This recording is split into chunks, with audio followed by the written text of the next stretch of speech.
Selamat sore, Suster. Kami dari SMA Santo Karolus izin mewawancarai Suster mengenai kehidupan membiara. Pertama, perkenalkan saya Joli. Saya Kalista. Saya Regen. Saya Billy. Saya Chandra. Saya Ara. Saya sendiri Suster Siti, lengkapnya Suster Siti Hasanah. Saya dari Ordo Santa Ursula yang biasa dikenal dengan Suster-Suster Ursulin. Karya utama adalah karya pendidikan. Mungkin bisa kita mulai, Suster, Ya, untuk silakan. wawancaranya. Suster, untuk yang pertama, kenapa Suster itu mau untuk menjadi biarawati dan boleh diceritakan mungkin bagaimana, Suster? Terima kasih. Ketika saya mendapat pertanyaan ini, itu mengingatkan saya ke masa lalu. Kenapa saya mau jadi biarawati? Sederhana sebenarnya, hanya ingin berbuat baik kepada lebih banyak orang. Itu saja sih, sederhana. Terus kapan saya punya keberanian untuk memutuskan?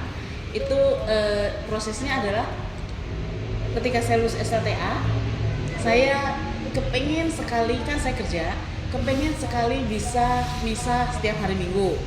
Terus kemudian saya bisa misa hari Minggu. Terus kemudian keinginan bagaimana supaya saya bisa lebih aktif lagi di gereja. Terus kemudian saya minta izin saya boleh aktif di gereja. Terus kemudian bagaimana supaya saya bisa berkatekese lagi di gereja. Nah itu semakin banyak keinginan untuk terlibat di gereja, untuk terlibat juga di masyarakat, dan akhirnya kenapa nggak langsung biara aja gitu. Terus Berarti untuk mulainya itu dari sejak kapan, Suster? keinginan muncul itu sesudah lulus SLTA. Oh, Suster. Iya. Sampai. Baru keinginan itu muncul. Itu Suster berarti masuk biaranya langsung masuk ke biara yang di sini atau? Iya, saya langsung masuk ke Ursulin. Ini Ordo Santa Ursula yang suster-susternya disebut sebagai Suster Ursulin. Tahun 2000, saya memutuskan tahun 2000. Saya lulus tahun 2000. Saya lulus tahun 1993. Jadi saya kerja dulu. Terus kemudian tahun 2000 saya memutuskan untuk masuk biara Ursulin, dan tahun 2002 saya diterima di postulan. Postulan itu adalah maksudnya tahun pertama pendidikan sebagai suster. Dan kemudian janji pertama itu tahun 2005. Oh, iya. Ya, Itu janji untuk menjadi Suster. itu janji ya. Oh iya. Berarti Suster itu mulainya waktu itu bareng-bareng sama Suster yang lain juga atau Ada, sendirian? kami satu angkatan ber-12. Oh, betul. Semua perempuan ya. Oh, iya. Untuk yang di postulan itu berapa lama, Suster? Postulan itu 1 tahun. Terus kemudian ada istilah lagi nanti novisiat, novis per tahun pertama, novis tahun kedua, dan masing-masing punya penekanan yang berbeda dalam setiap pendidikan itu. Oh, iya. Oke. Mungkin lanjut ke pertanyaan kedua ya, Suster. Boleh? Kenapa Suster memilih untuk di kongregasi ini untuk menjadi biarawati, kok nggak di kongregasi yang lain? Karena saya sudah kenal dengan para suster dan kehidupan para suster dari suster-suster Ursulin ini. Waktu saya SD, salah satu suster Ursulin itu datang ke stasi tempat saya, sehingga saya sudah ada perjumpaan dengan mereka. Terus kemudian SMP-nya saya tinggal di asramanya para suster Ursulin, jadi sudah lebih kenal lagi, interaksi lebih dalam. Terus SLTA saya juga tinggal di asrama yang dikelola oleh suster Ursulin. Terus ketika saya di asrama, kadang-kadang di waktu-waktu liburan itu saya ikut suster-suster pergi berkatekese di stasi. Jadi seperti waktu saya SMP itu ada stasi yang sering tempat suster Ursulin berkarya lah. Mereka di situ mengajar, mereka di situ mengunjungi umat. Nah itu saya suka ikut. Itu juga sebenarnya mungkin itu juga yang menumbuhkan benih panggilan itu ya. Walaupun saya memutuskannya atau memutuskan atau mengenalnya itu di usia 18. Berarti Suster itu emang diperbolehkan untuk ikut-ikut katekese gitu ya? Boleh. Waktu saya masih belum jadi suster, Oh, iya. boleh ikut-ikutan. ikut-ikutan nemenin lah gitu istilahnya. Oh, jadi emang semua orang itu harusnya boleh untuk ikut kayak gitu Boleh, Kak? boleh. Semua orang boleh. Sejauh transportasi ada tempat di situ. Itu boleh. Mungkin kalau boleh tahu kenapa suster di asramanya Ursulin ini?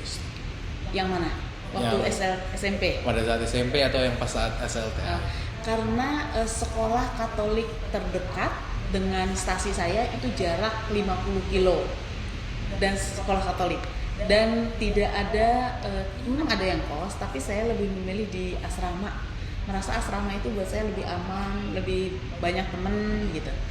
Sambil menumbuhkan iman juga kan? Ya betul, pembinaan pembinaan karakter itu juga dibentuk di asrama. Untuk saat di asrama berarti suster sudah mulai untuk mengikut-ngikut dari suster-susternya juga? Tidak, maksudnya ikut apanya? Misal ikut dari kegiatannya atau Ya, saya ikut kegiatan-kegiatan yang waktu itu buat saya menyenangkan. Misalnya seperti pergi ke stasi, berarti pergi ke daerah lain untuk berkatekese. Nah, itu saya hanya ikut tapi hanya sekedar menemani. Misalnya susternya ngajar bina iman, saya yang bagiin kertasnya ke adik-adik kayak gitu-gitu. Terus susternya pergi Legio Maria. Kenal Legio Maria? Apa itu Legio Maria?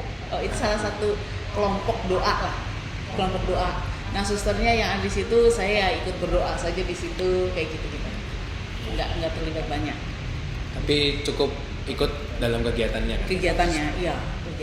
Oh, pada saat itu suster juga banyak yang ikut juga? Anak-anak asrama maksudnya.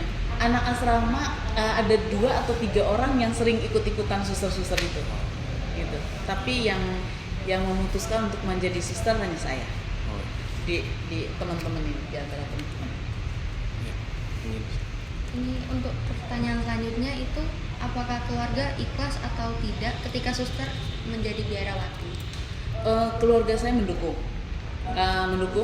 Ketika saya memutuskan bahwa saya akan masuk biara, lalu teman kakak saya itu menghubungi teman dan temannya yang kebetulan juga suster Ursulin. Dia mengatakan bagaimana sih caranya untuk masuk gitu. Walaupun saya sudah gabung di Ursulin, tetapi untuk persis step by stepnya kan nggak tahu. Harus ditanya. Nah, kakak saya yang bertanya, terus kemudian mencari informasi. Itu artinya bentuk dukungan dari keluarga. Ibu saya ya iya saja. Iya saja. Iya. Suster berarti pas dulunya bekerja itu tiba-tiba langsung mau masuk ke biara? Nggak tiba-tiba, ya itu prosesnya adalah Karena- ingin lebih, artinya oke, mungkin keputusannya adalah masuk biara. Berarti suster ngomongin dulu kan ke keluarga untuk masuk? Iya, ngomong dulu ke keluarga bahwa saya ingin masuk biara begitu. Pas pertama kali keluarga berarti langsung mengiyakan? Langsung iya. Emang kamu mah cocok, cuman gitu aja.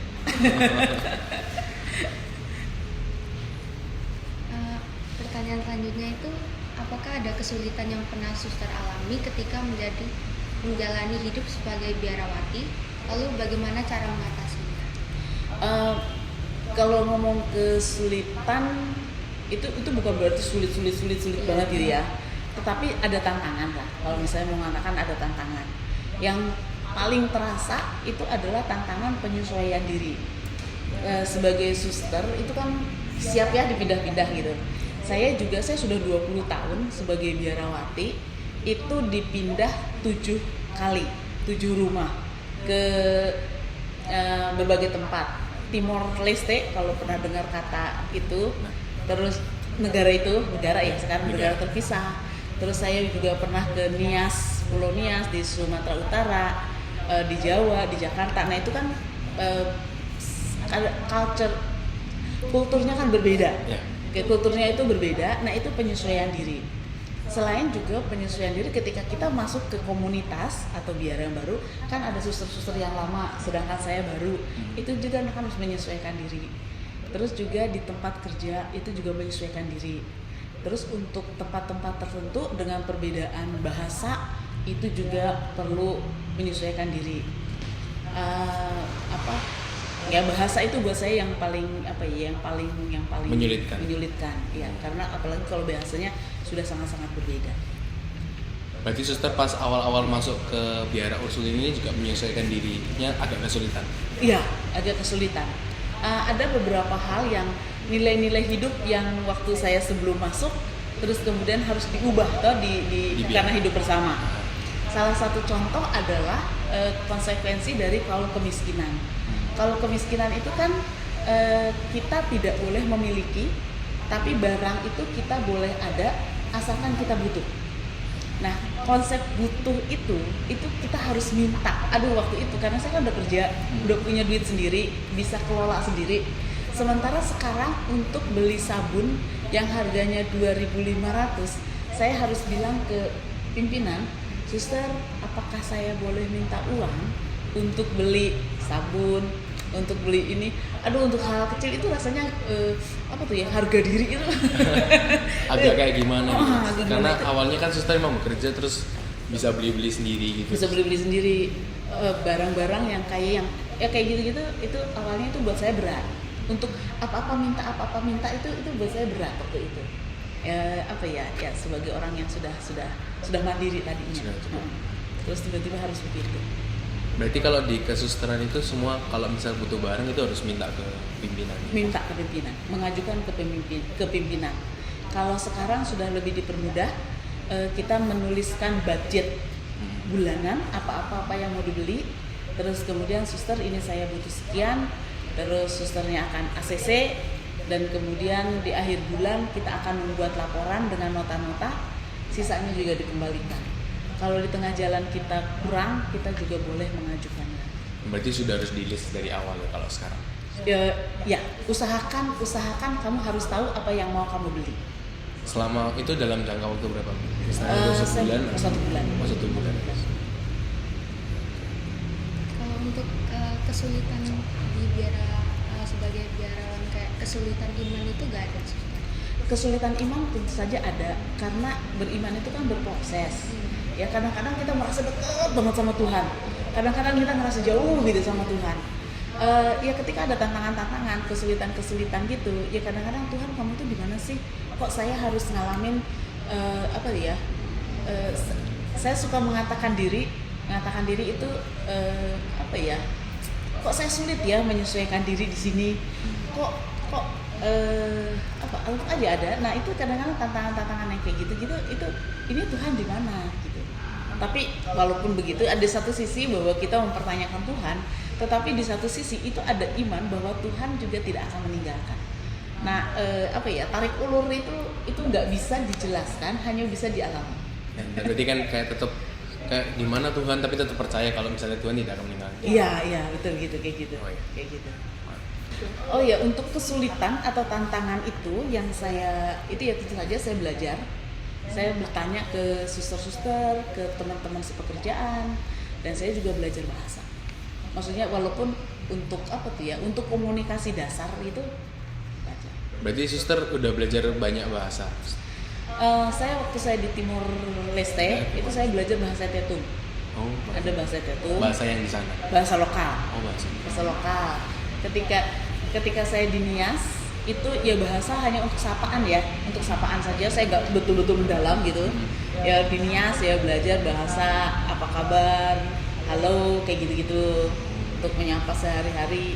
Saya juga pernah di terjauh, itu saya pernah di Afrika Selatan, itu ada salah satu suku di sana, itu juga saya belajar bahasa Zulu.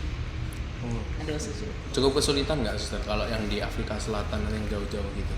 Kesulitan hanya itu untuk komunikasi dan Komunikasi saja. iya, dan penyesuaian diri. Soal makanan itu nggak ada terlalu masalah ya. Kalau masalah makanan itu saya bisa makan apapun, yang penting masih bentuk makanan.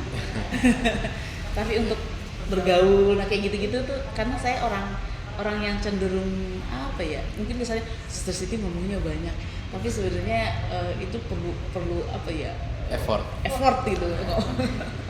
Berarti interaksinya kan yang agak sulit. Ya kesulitannya di situ.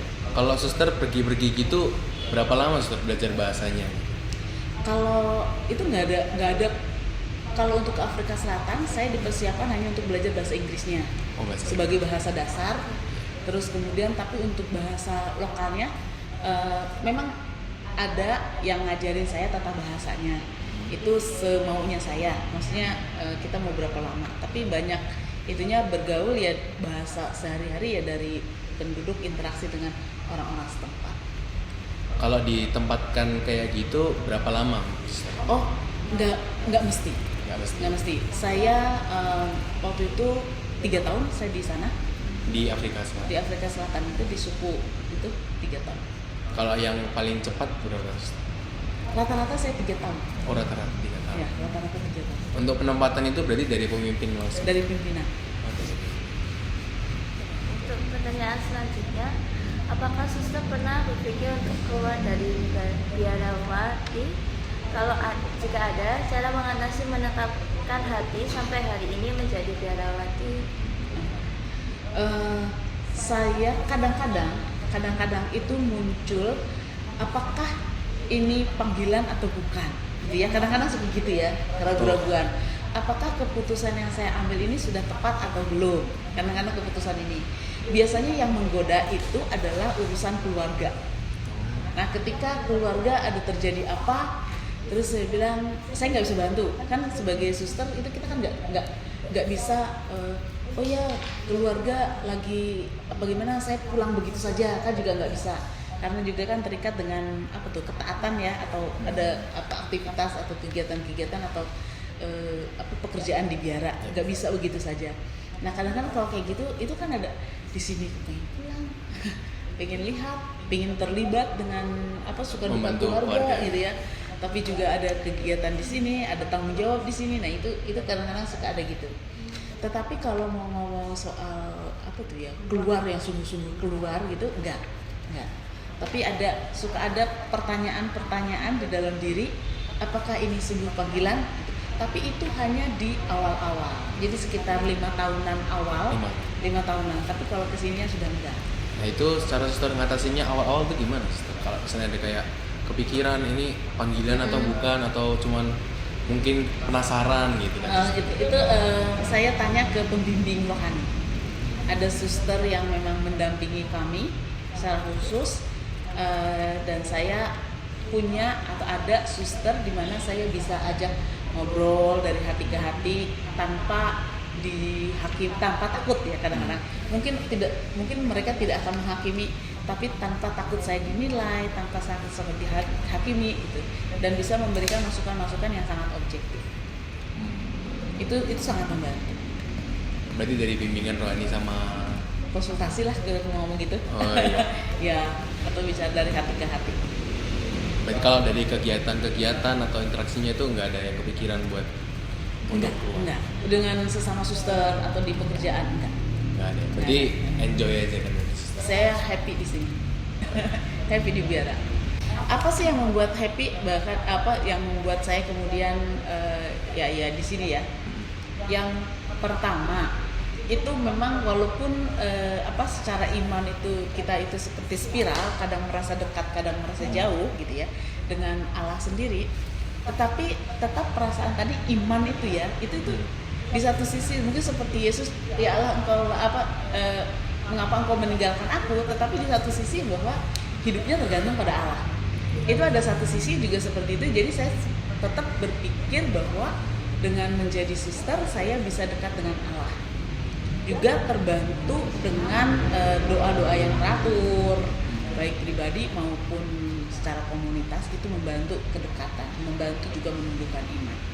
Selain juga dari bacaan-bacaan yang bisa kita pilih ya.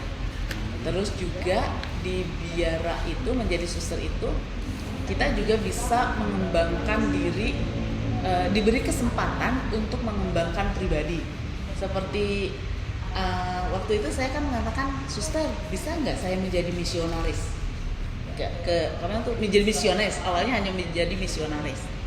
Terus ternyata ada undangan dari Afrika Selatan, siapa suster Indonesia yang mau pergi ke Afrika Selatan. Terus saya bilang saya mau, dan kemudian saya difasilitasi untuk belajar bahasa Inggris. Nah itu kesempatan juga saya untuk mengembangkan diri. Itu secara secara keilmuan. Dan juga kita bisa minta keterampilan khusus kalau memang itu membantu kita di karya prasula. Itu pelatihan apapun untuk mengembangkan kepribadian, untuk mengembangkan skill, itu diberi kesempatan. Berarti suster kalau misalnya penempatan lagi suster mau kayak misalnya di tempat-tempat yang dipilihkan misalnya? Saya bersedia. Untuk Indonesia aja masih cukup luas ya. Dimanapun sebenarnya saya bersedia. Saya dimanapun bersedia. Terus juga di biara itu rasa persaudaraan ya di keluarga udah khas ya. Kalau di keluarga itu khas. Kita sudah kenal sejak lahir orang tua. Tapi di biara itu yang khas adalah bahwa persaudaraan itu bisa muncul dari orang yang sama sekali berbeda, yang latar belakang berbeda, yang usia berbeda, pendidikan berbeda, budaya berbeda, tapi rasa persaudaraan itu tumbuh di situ. Nah itu juga sangat menarik, bisa saling mendukung, bisa saling melengkapi. Itu juga yang membuat saya juga happy. Berarti keberagamannya kan? Iya, dan juga rasa persaudaraan, beragam tapi bisa satu. Suster butuh berapa lama untuk istilahnya bonding atau menumbuhkan persaudaraannya itu? Di setiap komunitas berbeda-beda ya. Oke. Di setiap komunitas berbeda-beda. Tapi semakin kesini itu semakin cepat. Waktu saya nggak bisa menentukan sebulan, 2 bulan, enggak. Tapi kerasa in gitu, satu komunitas klik gitu dengan para suster, itu semakin kesini mungkin semakin tua, semakin cepat kliknya. Mungkin sudah bermainnya cantik gitu. Sudah lama. Udah lama. Beda kan sama yang awal-awal gitu. Awal-awal masih egonya, masih saya merasa benar sendiri gitu tuh. Itu sulit. Tapi kesini-sininya klik. Berarti sudah mulai gampang mungkin. Udah makin mudah. Kalau misalnya suster ada pernah ngerasa sedih gitu nggak kalau di biara? Ada. Sedih karena apa? Misal karena nggak tahu, mungkin muncul kesedihan gara-gara kok saya tidak bisa ke keluarga lah, atau misal tidak bisa berinteraksi dengan baik, atau bagaimana mungkin suster? Kesedihan itu selalu muncul. Pada umumnya itu kesedihan itu muncul kalau saya itu dampak dari relasi yang tidak baik dengan orang yang ada di dekat saya. Misalnya dengan sesama suster, kadang salah paham, terus nada semakin tinggi. Nah kayak gitu-gitu itu buat saya itu kepikiran. Saya selalu kepikiran kalau kayak gitu-gitu. Relasi itu buat saya ketika relasi menjadi tidak nyaman, itu buat saya kepikiran. Saya bisa nangis gitu ya, saya bisa sedih gitu. Kalau itu kerenggangan atau konflik ya dari relasi itu dalam, nah itu kan sedihnya lama. Tapi kalau misalnya ringan-ringan ya itu cepat. Dari saya untuk ngatasin, yang pertama adalah saya akan minta maaf kalau itu saya tahu saya salah gitu, saya minta maaf gitu aja dulu. Terus kalau pribadi tersebut minta maaf itu, memaafkan itu proses ya. Yeah. Kalau orang itu belum menanggapi, tetap saya sedih. Tetapi langkah minta maaf itu sudah menjadi kekuatan juga buat saya sendiri. Jalan pertama gitu kan? Jalan pertama. Berarti pernah beberapa kali gitu ya sister? Beberapa kali perselisihan? Iya. Ya ada lah, tapi bukan musuh abadi. Gak ada musuh abadi. Karena salah paham aja kan? Salah paham. Biasanya kadang-kadang hal-hal kecil karena beda budaya itu bisa jadi runcing ya. Suster, sama tadi kan katanya di sini tuh nggak boleh keluar sembarangan. Itu suster apakah ada punya pikiran untuk kayak sekedar jalan-jalan keluar? Ursulin itu boleh keluar rekreasi. Iya. Rekreasi, refreshing boleh dibebaskan sejauh itu tidak mengganggu kegiatan komunitas, kegiatan bersama di komunitas. Misalnya seperti retret bersama, rekolisi bersama, makan bersama, doa bersama, itu boleh. Mau ke Bonbin situ di hari Minggu boleh, mau ikut senam di depan hotel Mercury itu boleh, asalkan tidak mengganggu, boleh. Itu acara harian boleh. Di sini bebas. Kayak misalnya ini sudah jam kerja ya bebas, ya boleh gitu ya, sejauh tidak mengganggu acara itu. Ya, mungkin maaf suster tuh kegiatannya cukup padat ya berarti, atau gimana? untuk kalau kita di komunitas besar begini dengan udah tahu kegiatannya adalah ini, saya tidak merasa padat. Tapi ketika kita yang di desa, yang di daerah, itu biasanya kegiatannya lebih padat. Karena sudah dirincikan. Karena sudah dirincikan, sudah diatur dari sekolah jam sekian sampai jam sekian, pulang jam sekian, gitu, itu lebih nyantai. Buat saya merasa lebih nyantai. Tapi ketika yang di daerah itu kita nggak punya jam kerja pasti, ada sih jam-jam gitu, tapi kadang-kadang ada, oh ya saya mau, ada orang panggil mau minta tolong apa gitu. Kalau yang di biara begini nggak terlalu banyak orang luar datang gitu. Oh, iya. Berarti suster kalau misalnya yang kayak di tempat-tempat daerah gitu, kegiatannya itu juga berinteraksi terus membantu sama orang di situ iya, juga. di situ juga. Kalau yang paling sering ke mana suster? Maksudnya mungkin ke sekolah atau ke masyarakatnya atau? Kalau yang tidak ada sekolah di situ, yang tidak ada sekolah di situ itu kegiatan di paroki. Oh, di mana? Di paroki itu bisa dampingin ibu-ibu, misalnya dampingin legio, terus pengembangan sosial ekonomi, selain juga pembinaan iman, seperti mungkin ada persiapan perkawinan, komuni pertama, bina iman anak, bina iman remaja, gitu, itu biasanya lebih full biasanya. Selain juga ada rekolesi yang lain-lain. Berarti berjalannya hampir mirip-mirip sama kayak di Indonesia gitu kan? Iya. Kegiatan Sama, kegerejaannya sama. Jadi langsung aja masuk ke pertanyaan selanjutnya ya, Sister. Apa momen paling berkesan yang membuat Suster yakin dengan panggilan hidup ini? Momen, kalau saya mau mengatakan momennya itu saya nggak menemukan ya. Maksudnya yang satu pengalaman, tapi untuk keyakinan itu proses. Tadi saya katakan proses dari pengalaman harian, pengalaman ya sehari-hari, di mana kan itu tadi kalau misalnya saya sedang ragu-ragu, ada yang meneguhkan, ada itu proses-proses pengalaman-pengalaman yang direfleksikan lah yang membuat saya menjadi yakin kalau ini panggilan saya gitu. Ada momen-momen, jadi saya tidak bisa menentukan momennya yang ini gitu kan. Jadi emang semua itu menurut Suster itu momen terpenting ya? Iya, menurut saya gitu. Itu adalah cara Allah. Saya mau mengatakan cara Allah membimbing kita. Terus adakah tokoh rohani, santo atau santa yang menjadi inspirasi bagi Suster? Mengapa? Kalau santo yang pria itu saya sangat senang dengan atau suka dengan kisah hidupnya Santo Paulus. Tahu? Oke, Santo Paulus itu dengan keberaniannya dia, tapi dia juga adalah pribadi yang menggebu-gebu.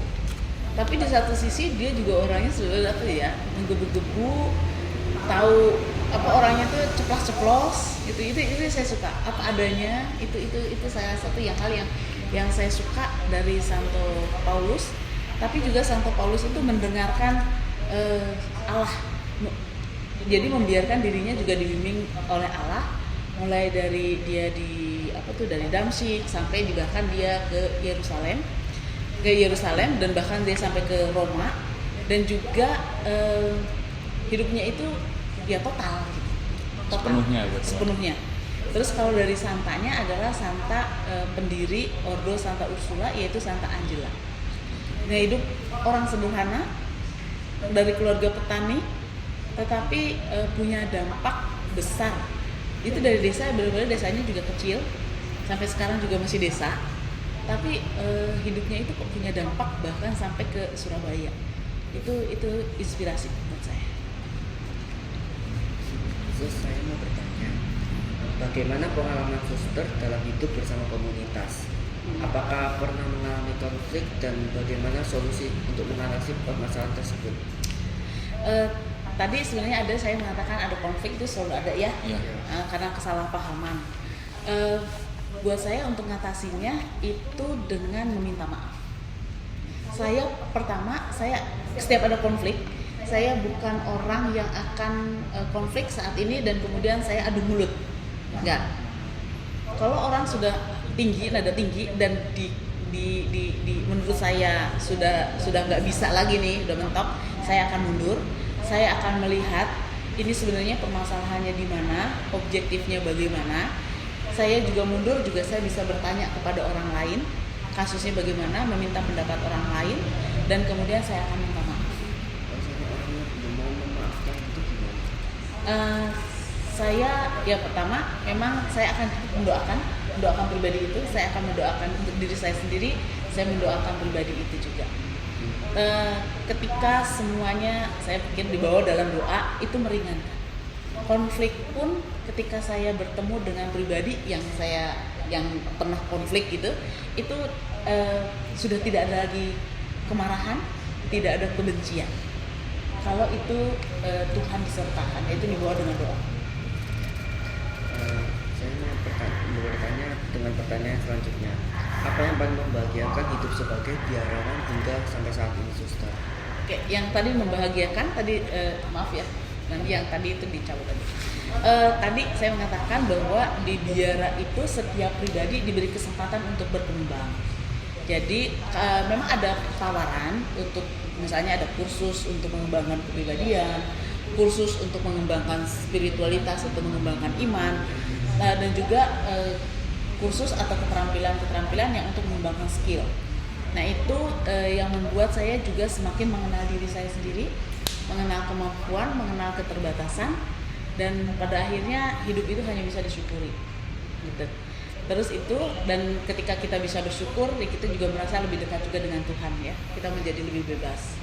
Terus juga persaudaraan kalau ngomong sejati terlalu dalam, persaudaraan yang dibangun di komunitas dengan para suster, di tempat kerja, itu juga menyenangkan, itu juga membahagiakan, bukan tanpa konflik, tapi bagaimana kita juga bisa minta maaf, bisa lebih rendah hati, bisa lebih sederhana, itu membahagiakan.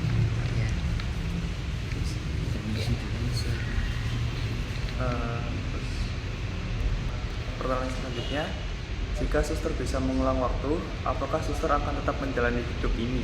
Mengapa? Nah, saya tidak, kalau perjalanan ada mesin waktu itu ya, saya akan tetap memilih sebagai suster Ursulin. Tadi membahagiakan, dijalani, berproses, tidak sendirian, berproses bersama.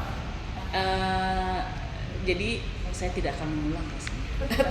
tidak ingin memilih jalan yang lain. Enggak. Sampai saat ini enggak. Kalau dari suster sendiri, pesan-pesan buat anak-anak yang sedang mencari panggilan iman tuh gimana pesan menurut suster, pesan-pesannya? Kalau misalnya gitu ya, kadang-kadang kan kita ragu-ragu tuh untuk menentukan yang mana gitu ya. Yeah. Satu, tanya ke mungkin orang lain, siapapun, entah orang tua, entah teman gitu ya. Sebenarnya saya itu kalau memilih yang ini bagaimana menurut kamu, memilih ini bagaimana menurut kamu. Yang kedua, kenal juga potensi diri kamu, kelebihan kamu apa, kekurangan kamu gini, kelebihan kamu apa, keterbatasan kamu apa. Apakah keterbatasan ini masih bisa diatasi atau sudah tidak bisa diatasi? Itu untuk menentukan nanti arah saya mau kemana.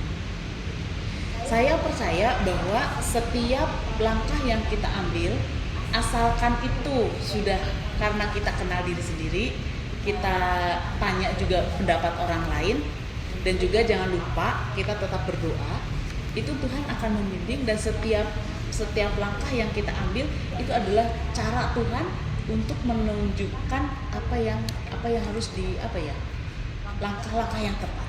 Saya mengatakan begitu. Tapi yang jelas harus kenal dulu potensi, keterbatasan, dan kekuatan. Mohon maaf suster, tadi kan suster sempat bilang kan 5 tahun pertama pas jadi suster itu berat. Itu suster merasa kayak menyesal nggak masuk ke susteran gitu? Enggak sama sekali. Enggak. Walaupun itu berat, di masa-masa itu berat, tapi tidak membuat saya menyesal untuk memutuskan ke sini. Tidak menyesal. Apa ya waktu itu apa ya? Kok saya nggak nyesel ya? Saya baru kepikiran kok saya nggak nyesel ya gitu. Karena waktu itu di masa-masa walaupun apa tuh ya, walaupun itu berat gitu ya, buat saya berat, tetapi tetap saya bisa melihat bagaimana para suster, teman-teman sepekerjaan itu mendukung, mensupport gitu. Ayo dong Siti, ayo dong, daripada hidup kamu nanti berakhir di rumah sakit jiwa. Gitu, nggak apa tuh ya, nggak itu saya yang ngomong, rumah sakit jiwa itu saya yang ngomong. Iya. Tapi support orang lain itu sangat terasa, dan itu saya percaya itu adalah cara Allah untuk bantu kita. Terus mohon maaf ya suster, kan suster memutuskan untuk menjadi suster, apa tidak ada keinginan untuk menikah atau bagaimana? Tuhan sudah menentukan. Okay. Tuhan sudah memilihkan, saya percaya begitu. Dulu saya sempat sebenarnya memilih juga ya, ragu-ragu apakah saya masuk biara, apakah panggilan saya waktu sebelum nih masuk biara atau menikah. Saya punya target kalau misalnya di usia sekian saya tidak punya pacar, itu berarti saya masuk biara. Jadi sebelum mencapai usia itu, saya berusaha nembakin orang-orang. itu cara saya pakai betul-betul pakainya hanya logika. Saya nembakin, gak ada yang mau. Lucu sekali tuh. Apa tuh ya? Saya nggak kepikiran gitu ya. Datanglah satu laki-laki ngajak menikah. Siti, kamu mau nggak jadi istri saya? Saya bilang, kita coba dulu ya 1 minggu. Maksudnya coba bersama gitu. Ternyata di pikiran saya di sini enggak. Di sini di hati itu enggak. Gitu. Itu cara saya hanya pikir itu juga cara Tuhan ya untuk membimbing supaya saya memilih yang unik gitu. Tapi ketika dicoba jalan 1 minggu, di sini tuh rasanya nggak ada perasaan pengen hidup bersama dengan dia gitu. Walaupun itu teman sejak kecil, kami bersahabat dekat sekali, sudah tahu lah apa tuh ya, baik buruknya dia gitu ya, udah tahu. Tapi ternyata enggak, saya nggak mau menghabiskan hidup saya dengan dia, bukan karena dia jelek, tetapi saya merasa ini bukan saya gitu. Ada perasaan ini bukan jalan saya gitu. Terus akhirnya udah akhirnya ya saya memutuskan bahwa saya tidak pilih kamu.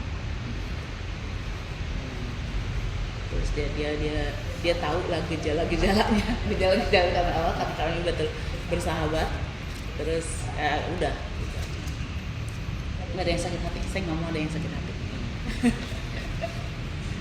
Tanggapan untuk suster kalau seumpama ada anak yang kayak belum percaya sama Tuhan tuh gimana suster? Kayak merasa dirinya itu bisa sendiri, semuanya sendiri tanpa ada kehadiran Tuhan. Kalau misalnya saya menemukan orang yang seperti itu, merasa bahwa hidup saya ada di genggaman saya menentukan bla bla bla gitu ya. Yang pertama, kalau saya tahu, saya akan berdoa gitu ya, saya akan berdoa. Dan biasanya orang yang merasa bahwa hidup saya itu ada di genggaman saya, tidak ada Tuhan di situ, tidak ada peran Tuhan di situ, itu justru apa tuh ya? Sesungguhnya Tuhan sangat berperan dalam hidupnya. Saya kemudian melihatnya begitu. Hanya saja belum ada pengalaman yang membukakan hatinya dia, yang membukakan matanya dia untuk melihat bahwa walaupun ini saya yang menentukan hidup saya, yang ini, tapi ternyata ada behind the scene gitu. Nah itu hanya belum melihat saja. Saya percaya itu. Dan Tuhan akan menunjukkan, Tuhan akan menunjukkan bahwa Dia sangat mencintai pribadi itu. Gak apa-apa, terus mencari, kalau saya ketemu dan kemudian dia datang ke saya, suster bagaimana? Apakah itu dosa? Ya, kalau ngomongin soal dosa, saya akan mengatakan saya bukan orang yang bisa menghakimi, itu urusannya Tuhan. Tetapi kalau memang kamu sedang mencari Tuhan, carilah. Walaupun kita mencarinya melalui hanya dengan logika dulu, nggak apa-apa. Tuhan berbicara lewat segala macam. Tuhan sangat kreatif, Tuhan sangat mengenal kita. Kalau pakai logika saja, Tuhan akan memasukkan gambaran dirinya melalui logika yang itu. Walaupun anak itu menentang Tuhan, ya, Sister. Apa itu menentang Tuhan? Ya, walaupun dia itu menyangkal adanya keberadaan Tuhan, kayak dia gak akan percaya walaupun. Itu ada Tuhan. Iya, Tuhan tetap mencintai dia. Menyangkal Tuhan itu artinya, kalau di pikiran saya, orang itu menyangkal Tuhan, itu berarti orang itu betul-betul jahat. Maksud saya jahat itu ya kalau merendahkan orang lain, itu orang yang nggak percaya Tuhan.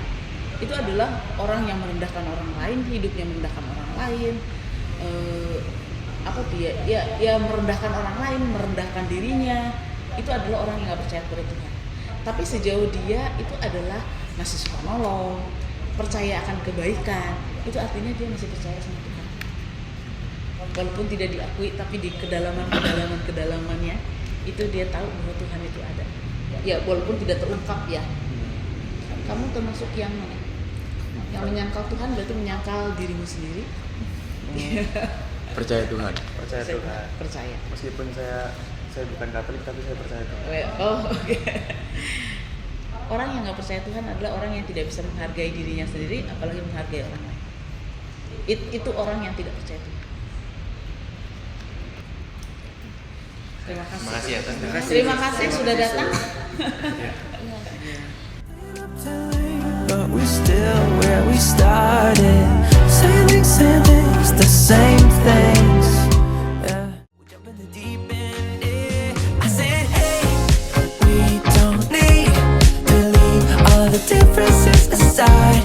But you and I feel right. I said, maybe we don't need to leave all of the differences aside. 'Cause that's what makes it right. I'm nothing like you. You're nothing like me. We don't agree, and that's what makes it right. I'm nothing like you, and you're nothing like me. Opposite sides, and that's what makes it right. Oh, every time that you think it's gone too far, we come a long way, and I know that it's only just begun. If you think that loving someone else could ease your mind, let me just remind you